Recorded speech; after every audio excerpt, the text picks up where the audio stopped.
નમસ્કાર મિત્રો, સ્વાગત છે તમારું અમારા યુટ્યુબ ચેનલને અંદર।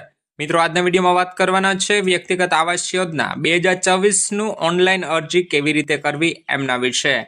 જી હા મિત્રો, વ્યક્તિગત આવાસ યોજના 2024ની હાલ આવેદન પ્રક્રિયા ચાલુ છે।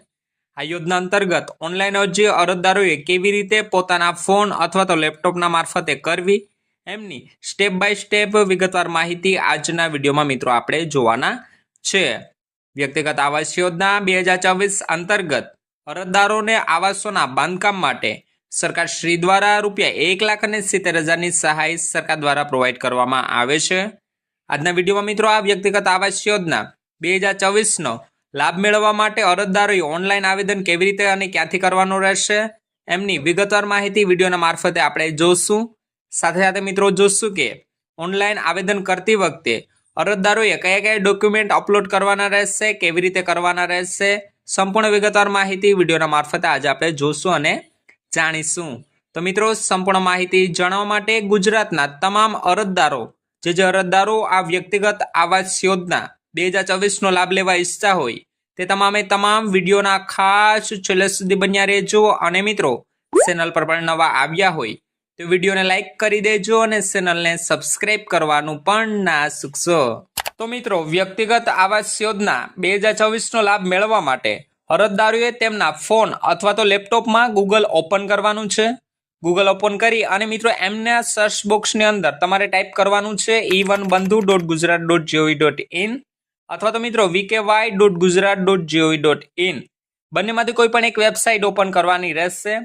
વેબસાઇટ ઓપન કરશો એટલે નિયામક શ્રી આદિજાતિ વિકાસની કચેરી વિભાગની વેબસાઇટ ખુલીને આવી જશે, જેમાં મિત્રો તમારા એમની ઉપર ક્લિક કરવાનું રહેશે।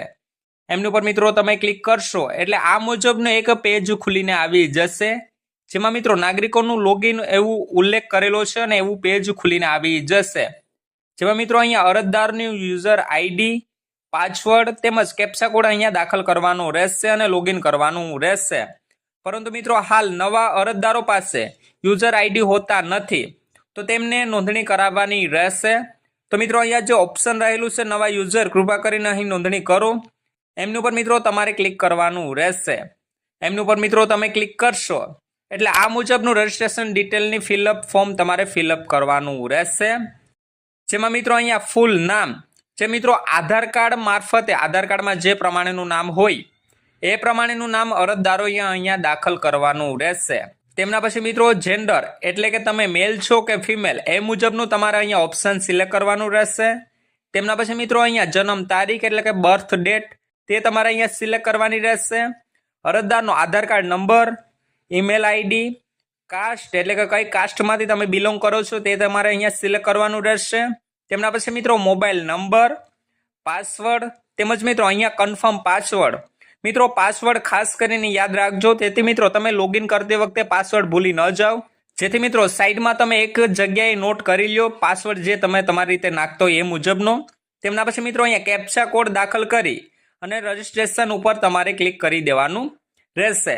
રજિસ્ટ્રેશન ઉપર મિત્રો તમે ક્લિક કરશો એટલે તમારા ફોનમાં SMS મારફતે યુઝર આઈડીનો એક મેસેજ આવશે। મિત્રો એ SMSમાં જે યુઝર આઈડી છે એ યુઝર આઈડી અહીંયા દાખલ કરવાની રહેશે।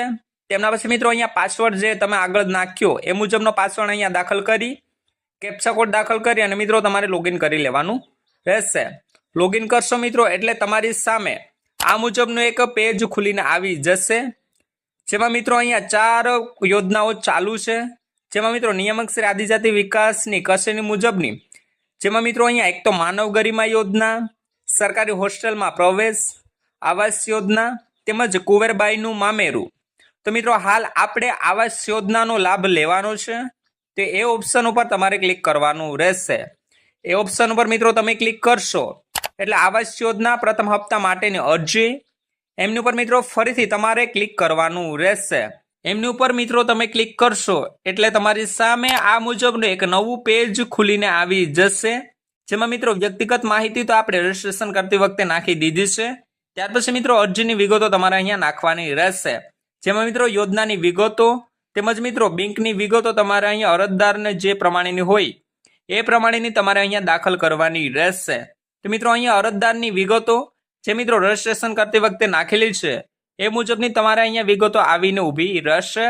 ત્યાર પછી મિત્રો અરજદારની કુલ વાર્ષિક આવક, મિત્રો અરજદારની કુલ વાર્ષિક આવક રૂપિયા 6 લાખ કરતા વધુ ન હોવી જોઈએ, એ મુજબની તમારે વાર્ષિક આવક અહીંયા નાખવાની રહેશે।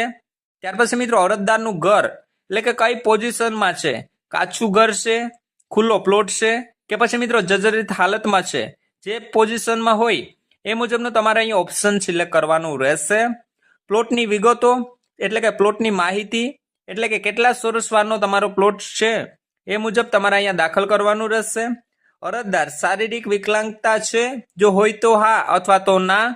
તેમના પછી મિત્રો અરજદારનો વ્યવસાય કે ધંધો, જે તમે વ્યવસાય કરતા હોય તે તમારે અહીંયા દાખલ કરવાનું રહેશે। કુટુંબના સભ્યોની સંખ્યા, કેટલા વર્ષથી રહે છે, તેમજ મિત્રો કેટેગરી, જેમાં મિત્રો હળપતિ આવાસ યોજના, આદિ મજૂત આવાસ યોજના, વ્યક્તિગત આવાસ યોજના, ન્યૂ ગુજરાત પેટર્ન આવાસ યોજના તેમજ બોર્ડર વિલેજ આવાસ યોજના। મિત્રો હાલ અરજદારોએ વ્યક્તિગત આવાસ યોજના 2024 નો લાભ મેળવવાનો છે, તો એ ઓપ્શન તમારે સિલેક્ટ કરવાનું રહેશે। તો મિત્રો આ હતી યોજનાની વિગતો।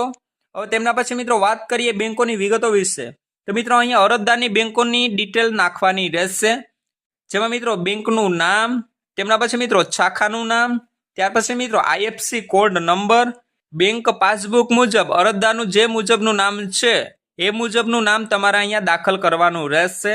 બેંક એકાઉન્ટ નંબર તેમજ મિત્રો બેંક એકાઉન્ટ ફરીથી નંબર કન્ફર્મ જે બેંક એકાઉન્ટ નંબર હોય તે તમારે અહીંયા દાખલ કરવાનો રહેશે। અને લાસ્ટમાં મિત્રો અન્ય વિગતોમાં અરજદારની કુલ વાર્ષિક આવકનો દાખલો પણ મિત્રો તમારે અહીંયા અપલોડ કરવાનો રહેશે। દાખલો અપલોડ કરશો એટલે મિત્રો તમે ત્રીજા સ્ટેપમાં વયા જશો, એટલે કે ડોક્યુમેન્ટ અપલોડના સ્ટેપમાં વયા જશો, જેમાં મિત્રો તમારે આટલા ડોક્યુમેન્ટ તમારે સાથે રાખવાના છે, જે સ્ટેપ બાય સ્ટેપ તમારે અપલોડ કરતા જવાના છે। એટલે કે મિત્રો અરજી સાથેના બિડાણ ડોક્યુમેન્ટ કયા કયા છે એમની વિગતવાર માહિતી અને અપલોડ કેવી રીતે કરવા એમની વિગતવાર માહિતી મેળવીએ। તો મિત્રો અરજદારનું આધાર કાર્ડ, અરજદારનું રેશન કાર્ડ, અરજદારની જાતિ પેટા જાતિનો દાખલો એટલે કે કાસ્ટ સર્ટિફિકેટ, રહેઠાણનો પુરાવો, જેમાં મિત્રો વીજળી બિલ, લાયસન્સ, ભાડા કરારનામું, ચૂંટણી કાર્ડ, રેશન કાર્ડ પૈકી કોઈ પણ એક તમે અપલોડ કરશો તે ચાલી જશે। તેમના પછી મિત્રો બેંક પાસબુકના પ્રથમ પેજની નકલ અથવા તો મિત્રો રદ કરેલ ચેક, મિત્રો એક ખાસ નોંધ લેવાની કે આ બંનેમાંથી કોઈ પણ એક તમારે અરજદારના નામનું હોવું જોઈએ અને તે જ તમારે અપલોડ કરવાનું રહેશે। ત્યાર પછી મિત્રો આકરણી પત્રક, મિત્રો જે જમીન ઉપર મકાન બાંધવાનું છે તે જમીનનું ક્ષેત્રફળ જણાવતા ચતુર્દિશા દર્શાવતા નકશાની નકલ, જે મિત્રો તલાટી કમ મંત્રી, સિટી તલાટી કમ મંત્રી, સર્કલ ઇન્સ્પેક્ટર કોઈ પણ એકની સહી વાળું હોવું જોઈએ અને તે તમારે અહીંયા અપલોડ કરવાનું રહેશે।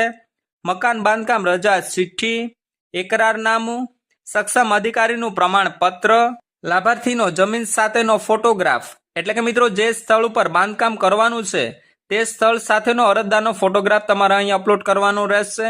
સ્વઘોષણા પત્રક, વેરા પહોંચ તેમજ મિત્રો પતિના મરણનો દાખલો જો વિધવા હોય તો મિત્રો આ એટલા ડોક્યુમેન્ટ તમારે અપલોડ કરવાના રહેશે।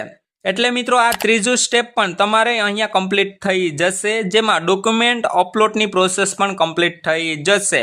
ત્યાર પછી મિત્રો તમે ચોથા સ્ટેપ એટલે કે નિયમો અને શરતો ઉપર જશો। નિયમો અને શરતો સરખી રીતના વાંચી અને મિત્રો તેમના પછી મિત્રો તમારે સબમિટ બટન ઉપર ક્લિક કરી દેવાનું રહેશે।